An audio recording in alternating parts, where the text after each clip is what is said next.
And we've gotten through. Our pets have been safe. We didn't feed them too much bad food. You kept all the ornaments and things like that away from them, so they managed to get through. And now we're here for the new year talking with Dr. Jaimie Ronchetto from Cinema Veterinary Centre, located on Cinema Drive in Valencia. Good morning. Good morning. Happy New Year. Happy New Year to you. We were talking about off the air about anxiety in pets. Yes. And how they tend to have behaviors that we can't always understand, and especially when it comes to things like separation anxiety.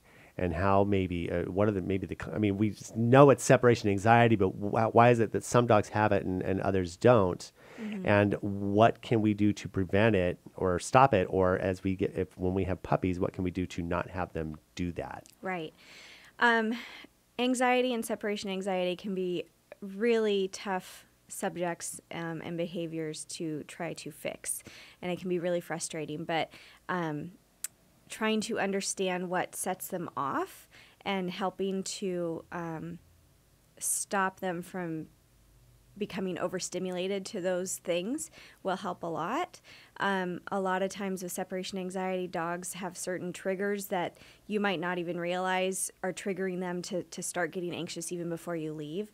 So finding those things, like whether it's picking up your keys or picking up your purse, if you notice that you're doing those things and they're already starting to pant and get antsy, trying to maybe do those things without leaving, getting them used to those types of behaviors, meaning that, oh, that doesn't always mean that mom and dad are going to leave. Getting them used to that will help. A lot of times we do need to intervene a little bit with medication, anti-anxiety meds or sedatives, at least in the beginning, to kind of help that process along so they're more inclined to relax a little bit into the process.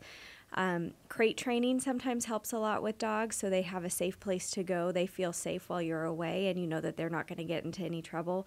Doing that from a young age, puppyhood is always the best, but certainly any dog can be crate trained.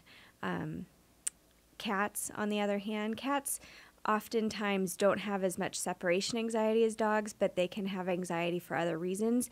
They're very set in their ways, and they have like a schedule basically that they keep. So any kind of interruption to their normal daily schedule or routine is going to upset them, and you're going to find different anxiety behaviors in kitties that way. They might do more behavioral changes like soiling bedding or clothing, spraying, scratching things, getting irritable and aggressive. Finding little gifts in your shoes. Oh, yes, sometimes. all of those types of things. So the same things sort of apply, finding those triggers and then helping to correct them and getting them calmer.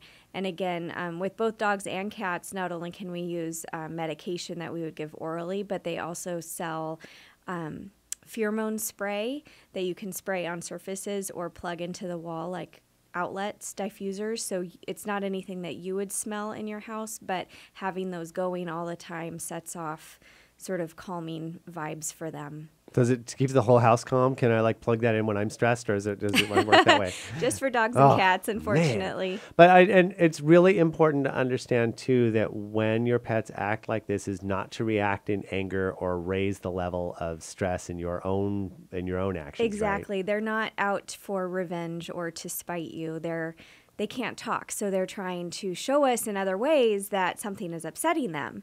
So that's something that I have to talk to owners about a lot, is they don't think the same way that we do. They're not doing it on purpose, but that's the only way that they can get their point across sometimes, And the other thing we talked a little bit about off the air is the possibility, especially in dogs and cats, when they suddenly start having reactions to things, maybe in an anxiety level, is to maybe have them checked out to make sure there's not some sort of health issue. Absolutely. Right? You always want to rule out any kind of medical issue first. Yes. Exactly. And there's all kinds of things that can trigger that. And we were talking also, like our Otis, who has ear infection, we always have to keep that cleaned up. And that's the thing about making sure, because when they're uncomfortable, they can get They can have all kinds of issues. Absolutely. With They can behavior. act much differently Just when like they're we do. uncomfortable. Exactly. And I've learned, Buddy is our best. Like I said, 3 beagles. Buddy is the one we had since a puppy. And I knew that I didn't want him to have separation anxiety. So I would just not make any big deals about leaving, not say goodbye or any of that stuff, and just leave. And he is the best with that, I think, because of the fact that I didn't do that. And even, well, I don't leave him outside now because he's older, but I used to, when he was younger, let him go outside, and we had a very secure yard. Yeah. And he was all used to it. But it's all in just also your own demeanor, right? And just how you treat the dog, and how it just as a part of your normal daily life, and not make a big deal out of it. Exactly. They definitely feed off of your attitude too. They can get a sense when you're stressed or anxious. That makes them more stressed or anxious also. Exactly. Dr. Jaimie Ronchetto, always sound advice. Cinema Veterinary Centre is located on Cinema Drive, right smack in the middle of the street there, across from the church on the way. Is that the right one? Thank you. I'm always like, okay, did I just say the right church? Because I didn't look it up. 253-9300 is what you can call to schedule an appointment. And you also, once you become a client, and your doggies or kitties or patients, then you can also get access to your online stuff, which is really super cool, to make appointments and schedule new meds and things like that. Really awesome. Yep. Super futuristic place. So thank you so much for coming in. Always a pleasure, and Happy New Year. Thank you so much. Happy New Year.